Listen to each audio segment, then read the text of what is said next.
Оралып енді келмейді, ол сөзге жаным сенбейді. Көз ілсем мені бесікте, елесі ғана тербейді. Кеудемде қайғы толған мұң, жыр арнап әркез толғандым. Анасы барлар бақытты, бақытты мен де болғанмын. Иә, өлеңде сарғайған сағыныш, мөлдір мұң, зор қимастық бар.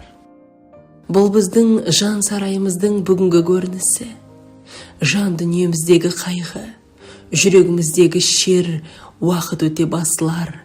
Мынау қабырғадағы, ұялы телефондағы естелік суреттермен жұбанармыз.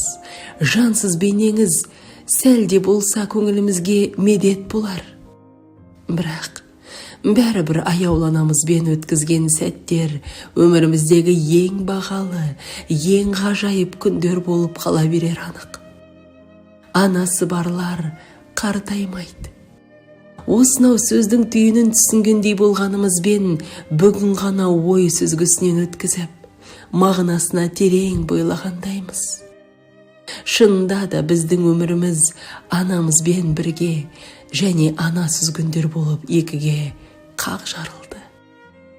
Өзіміз ана, әке атансақ та, анамызға еркелеп бар мұңымызды, сырымызды ақтарып салушы едік. Жан дүниемізді айна қатесіз танитын, сырымызды сақтайтын, тілеуімізді тілеп отыратын біз үшін қымбат, біз үшін ұлы, біз үшін дана адам еді. Ол өзі де, өмірі де қарапайым жан. Әрине, ешкімді де алдынан тақтайдай тегіс, әдемі, баянды жолдар күтіп тұрмасы қақ. Бұл орайда анамыз зерделі ғұмырындағы өткелдерді, қиындықтарды сабырлықпен, ізгілікпен жеңе білген, жайсаң мінезімен талайларға үлгі болған жан. Оның арамыздан мәңгілікке кеткені арқамызға аяздай батып, жүрегімізді қартады. Жанымыздың жабырқап, құлазып жүргеніне міне 1 жылдай уақыт. Өзіміз есейіп кетсек те, анамыздың бір ауыз ақыл кеңесіне, қамқорлығына, мейірлі сөзіне зәру боп тұрамыз. Өйткені тағамның асылы қаранан, адамның асылы кәранан демекші. Анамыздың қанындағы тектілік, сөзіндегі өнеге көкірегі ояу, түйсігі терең, әр адамды ойландырмай қоймайтын. Қазақ халқының салтын, дәстүрін берік сақтап қана қоймай, ұрпағына дәріптей білген қадірлі келін, ардақты ана еді ол. Қашанда иманы берік, ибасы бекем, Маруся Сахап қызының өмір жолы, жүрген ізі ғибратқа толы. Ол 1947 жылы қараша айының 20-сында Гурьев облысы Новобогат ауданы Заборн ауылында өмірі есігін ашты. Әкесі Сақипов Сахаба мен анасы Сариева Ахманет 8 бала сүйіп тәрбиелеп жеткізген.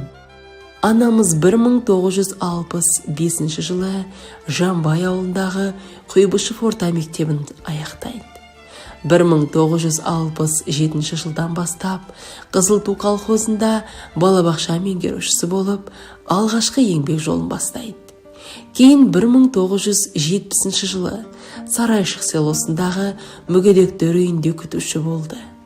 1975 жылы денсаулығына байланысты еңбек жолын тоқтатып, зейнетке шықты. Маруся Сахаба қызы қай қызметте жүрсе де, өзінің еңбекқорлығымен, ақ жарқын мінезімен ұжымдастарына, айналасына сыйлы болды. Ал отбасында аяулы жар, балаларының сүйікті анасы, шаңырағының жылуы еді. Ол 1967 жылы әкеміз Жаңбырбаев Құбайдолламен бас қосты. Екі жақсының, екі тағдырдың бір-бірімен жұптасуынан кейінгі өмірлік бастау дүниеге 4 перзенттің келуіне себепші болды. Ата-анамыз үшін ұлдары Ералы, Мереке, Жалғастың орны бір бөлек болса, қырмызыдай бір тал гүлі, Гаухары бір төбеді. Екеуі де күні түні түздегі еңбекті де, үйдегі тірлікті де, бала тәрбиесінде қатар алып жүріп, барлығына өз күштерімен қол жеткізді.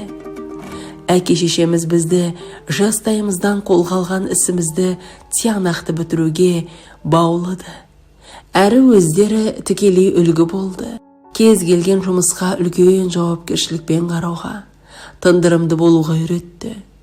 Өздері де және бізден де біреуден бір сабақ жіпті алса, уәдесіне тұрып уақытында қайтаруды талап етті. Біреуден естіген жылы сөзінде, қиналған сәттерінде адамнан көрген жақсылықты да еш уақытта ұмытпауды құлағымызға әбден құйып өсірді. Бір сөзбен айтқанда, біздің білімді, тәрбиелі азамат болып қалыптасуымызға барынша ықпал етті. Бұл күнде аялап өсірген ұл-қыздары бір-бір үйдің егесі өлі баранды. Анамыз Жәмила, Гүлшат, Ақбөбек атты келіндерін өз қызындай көрді. Өкінішке қарай, бұл күнде үшінші перзенті Жалғас бауырымыз ортамызда жоқ. Тағдырдың салғанына көнбеске шара бар ма? Қайран ана, бұл сынақ қадам оймат, артында ізі бар деп шүкірлік етті. Көзі тірісінде құдаларымен тонның ішкі бауындай сыйласып, төріне шығарып, қандай жағдайлар болса да, солармен теңдей бөлсе білді. Аяуланамыз Меруерт, Дәурен, Әсел, Ерлан, Мөлдір, Әсем, Ақсерім, Манатали, Оразбек, Альбина есімді немерелерінің жер басып, көз қуанышы болып жүргеніне тәуба дейтін. Ал енді оң қонақтар, жеңгеміздің жыл толы дастарханына жиналып отырмыз ғой енді. Бұл жеңгейді білмейтін кісі жоқ. Бұл кісі 1967 жылы 23 февральде біздің елге келін болып түскенде мен 11 жасар бала едім. Сол мезгілде осы кісіні қызық көріп, келін қандай болады, қарап жүретін кез ғой енді ол. Енді бұл дейтін күнге келін, кішіге де келін болған кісі. Ал енді бұл кісінің айта беретін болсақ, бұл кісі туралы көп әңгімелер айтуға болады. Жеті-жағасын өздеріңізде осы ауылдың бәрін білесіздер. Кісінің қандай адам болған, қандай кісілерге құрмет көрсеткен. Енді менің тағы айтайын дегенім, бүгінгі күні енді өмірден өтіп жатыр. Енді жыл толы дастарханы беріп берсін. Ал енді осы кісінің тек көрген бейнетін бермей, тек артында қалған ұрпақтарына зейнетін беруді дегісіміз келеді. Ал құрметті жамағат, апамыздың дүниеден өткеніне жыл толып қалып жатыр. Енді апамыздың жақсылығын айтатын болсақ, оны сөзбен айтып жете алмаймыз. Үлкенге келін, кішіге де келін болып жүретін еді. Үйіне барсаң, барын алдыңа ұстап, ішіп кетіңдер, жеп кетіңдер деп отыратын еді. Енді біз бәрінде сөзбен айтып жете алмаймыз. Енді тек Алла өзі алдында шапағатшы болсын. Қалған ұрпақтарына, бауырларына, іні қайынсіңділеріне, тума-туыстарына, ағайындарына тек шапағат тиіп жатсын дегім келеді. Үлкенге келін, кішіге де келін болып жүретін еді. Кісіге үйіне барсаң қабақ шытпайды, аман келдің ба, айналайын деп отыратын еді. Оның жақсылығын айта берсек тіпті дауыстырмайды.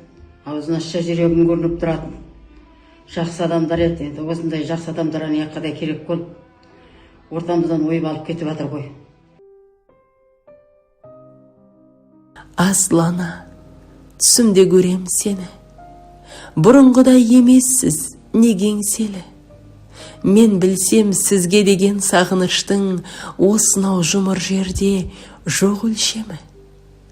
Тербеп сол сағыныштың күш тұрғағы, елжіреп, елесіңді құштым тағы. Хат байлап қанатына жіберерем, бармайдау сіздің жаққа, құстың бәрі. Иә, анамызды сәл көрмесек, сағынып тұрушы едік. Ал мәңгілікке жоғалту деген. Жас қартаймақ, жоқ тумақ, туған өлмек. Бір Құдайдан басқаның бәрі өзгермек деп, Ұлабай айтқандай, өмір заңына бағынбасқа шараң жоқ. Жаратқанның бұйрығымен аяулы жар, асыл анамыз, немерелерінің сүйікті әжесі Маруся Сахаба қызы 2024 жылы 13 мамыр күні 77 жасына қараған шағында дүниеден озды. Әулеттің қайғысына ортақтасып, көңіл айтқан барша жамағатқа айтар алғысымыз шексіз. Біздің де қолымыздан келері анамыздың рухына бағыштап дұға оқу. Иманды, жүрегі таза, пейілі кіршіксіз пендеңізді рахымдылардың рахымдысы Алла тағала жанаттық қылғай дейміз.